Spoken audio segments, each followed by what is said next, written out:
which is interesting because it's at the Puritan Conference. And so you think that a lot of the questions are going to be about, the Puritans and what they were about and their impact on John Piper and John MacArthur's ministries. And there was some of that.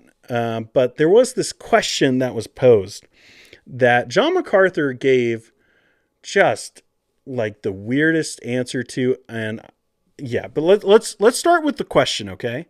Let's see. Let's listen to this question. We look ahead in American culture, speaking about this same subject. It seems as if things are getting more and more hostile to biblical Christianity.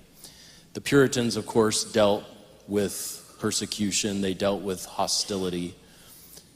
For us as American Christians, how can we begin to prepare for the persecution that may very well be coming? Okay, so quite the loaded question, right? Okay, so the Puritans faced persecution, and we all know that persecution is coming in America. All right, there are different viewpoints on that. Let me just be really clear. What is persecution? What does that look like? Some people say that, yes, obviously, Christians in North America are being persecuted. And others, like me, saying I wouldn't be so sure on that. Now, will it come at some point? Maybe. We see these ebbs and tides throughout history of where there's, a little bit more tolerance or acceptance of Christianity into the culture, into the political framework, and things get a lot easier for Christians, and there becomes this attitude of Christianity in the state, if you want to use those words, and then sometimes it's not that way, and there are different ebbs and flows throughout history. So it might be going a certain direction. It might not be. We don't know. But he's saying hey, it's going to come. This persecution is going to come. And so how should we prepare for it? And John MacArthur, I'm not going to show you because it's just too long. I thought about it, but I'm really trying to keep my podcasts a little bit shorter. And he goes off for 12 minutes. 12 minutes where he's just this world is awful. This world is just the worst. And of course we're going to face persecution. Jesus told us to expect it. And this culture is not accepting of Christian ideals, specifically on gender and sexuality. And now with, social justice and all that. He went basically everything that you've ever seen him answer over the last 2 years. He fit into 12 minutes. And a lot of it was the same exact dialogue, which he's getting older. And so I don't fault him for that. But it was just interesting for him to give the jokes the same way. And for someone who's watched a lot of MacArthur over the years, and even over the last couple years, talking about him a few times here on the channel. Yeah, it was a lot of that. And so he gives a very doom and gloom, kind of view on the world today, and that Christians, the world just hates you, and that's it. There was no silver lining. There was no here's what you should do. And that's kind of what the question was posed as, is all right, this persecution's coming, so what should you do? There wasn't a lot of what you should do. And John Piper, you can watch, just if you're if you want to know what John Piper's thinking while someone else is speaking, look at his feet. Look at his feet and see him just wiggling his feet. He was very uncomfortable. You could tell, very uncomfortable with what MacArthur was saying over that 12 minutes. And he let him know. So let's get into this thing. In answer to the question, how do you help people get ready for this? My answer would be, we should have started a long time ago, from the very first sermon you came to your church. You teach your people that you are not first Americans, you're first Christians, and you're aliens and you're exiles on planet Earth, and this world owes you nothing, and you may expect suffering. And that should be preached when things are going as well as they can possibly go. Okay, so I think that's actually a pretty good answer.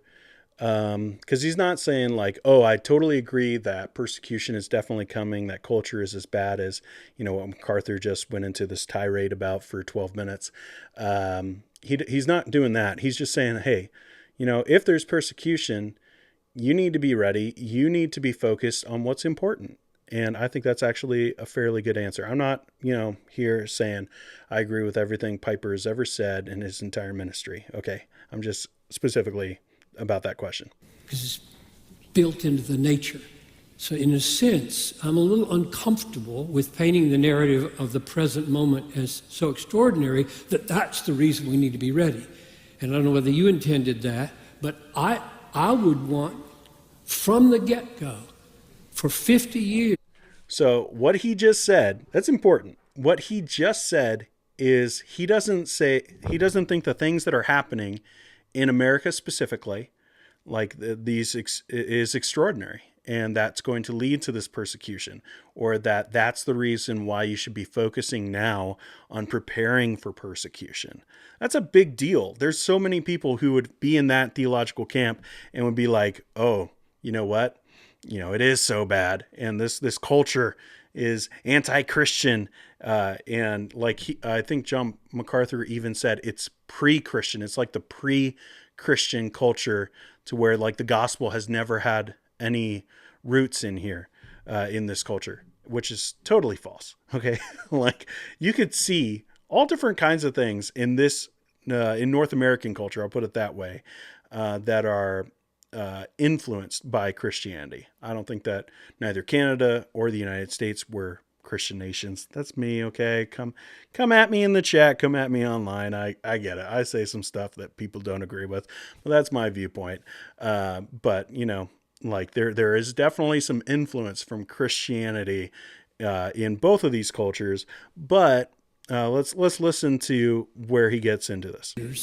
You help people see life is hard. You're going to suffer. If they persecuted me, they're going to persecute you. This is just plain biblical teaching. It's not peculiar to America.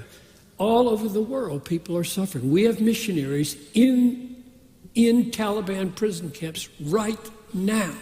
And that would be true if America were heaven and on earth. So I want to prepare martyrs. I want people to go to the hardest places of the world. So my answer to how you preach is that you preach the sovereignty of God. You preach the fact that suffering is to be expected. You preach the flip side of prosperity theology. The problem with prosperity theology is that it lacks a doctrine of suffering. And so I would say there's a little bit more. There's a little bit more, but he's on stage and he's trying to be precise. Unlike maybe someone else who goes into a 12-minute tirade. You want to build into your people capacities to suffer and not be a child born who can't talk ever, and you'll be caring for this child for the next 30 years, or it might be persecution. You don't know what it might be. So I think the kind of preaching that the church needs is just 1 Peter through and through. You preach what the Bible says about suffering. Blessed are those who are persecuted for righteousness' sake, for great is their reward in heaven. Rejoice in that day and be glad. So I know that you believe this, but what you just did for the last 10 minutes there, I think can have an effect of making people angry and sowing seeds of, how do you turn that? So I'll stop with a question. How do you turn that back to Christian hedonism? Because the last thing we want is for people to walk out of church on Sunday seething with anger at their culture.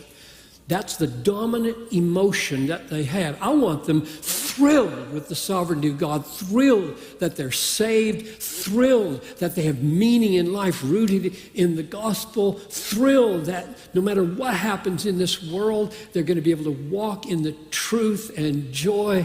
And so there's a concern in my heart that the way to get ready for suffering is to namely narrate how bad things are, which is what you just did. And I know that if you were preaching right there on Sunday, you'd have a text open in front of you, and you would be leading people into and around and up to God. My point in saying that is that the times have changed. I mean, it's different for us in America now than it was in terms of the tolerance of Christianity. That's all I'm saying. So that's a lot, okay? That's a lot that Piper basically just preached at John MacArthur and everyone there about how it's very easy to narrate what he says, narrate how bad the culture is. And I think that's a lot of what we see online, of just narrating from specifically, this is really focused on the conservative side, of focusing on just how bad the world is, how much the world hates Christians, all of that, narrating just how bad this whole thing is. And when we do that, it can create an emotion within us. And John Piper knows a lot about emotions. That's like kind of his whole ministry. Not just his whole ministry, but he's really focused on emotions. So he's saying like, what will that affect in us will be probably anger, just anger toward the world. And that shouldn't be how we deal with persecution. We don't deal with persecution, if that's something that's going to come.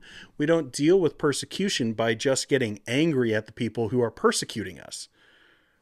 We should be so enraptured with the majesty of God, the what he focuses on, the sovereignty of God, which is a huge aspect when you're going through suffering, is understanding that God is in control, that he uses all things for our good. And so when you're doing that, you should be filled with thankfulness and love toward God, even in the midst of hard persecutions or hard trials. And he gives a couple references of dealing with a child who can't speak, which I will say is a little frustrating. My son is on the autism spectrum, and you hear a lot about that kind of stuff. It's a joy. That's not a trial. That's like, is it sometimes hard? Yes, but having anyone in your life is hard. So I'm just nitpicking a little bit there. It wasn't perfect, okay? But right there, like, I hear that all the time with, we each have our trials. My son isn't a trial. My son is a blessing. But, hey, like the overall idea, like, yes, we are going to have trials. We're going to have difficulties. And how we deal with that is leaning on the sovereignty of God, focusing on him. And as we understand that what he has for us in that moment, even though things are hard, is good, we can understand I'm supposed to learn from this. And that's where MacArthur goes after. He says that, and then he moves into, it's count it all joy when we fall into different trials, knowing that it produces maturity, essentially. So I thought that was interesting because you had a moment on stage. I've never seen a moment like that amongst this camp where someone says something and someone actually just like corrects them. And it's not in a joking way. Like R.C. Sproul used to do that a lot to his friends. But it was always like kind of tongue in cheek. This was not that. It was very public criticism. And I think that was fair. I think that was fair public criticism because he was wrong and he was having an effect on people. And we know that he has that effect because we see it online. We see it very clearly online that people who talk like that and they just kind of throw out like everything is the worst in the world hates you, Christian nationalism, like they just go all in, right? It has an effect on people, and they're usually not the kindest people in the world, okay? And they're usually not that gracious, and they're usually a little angry.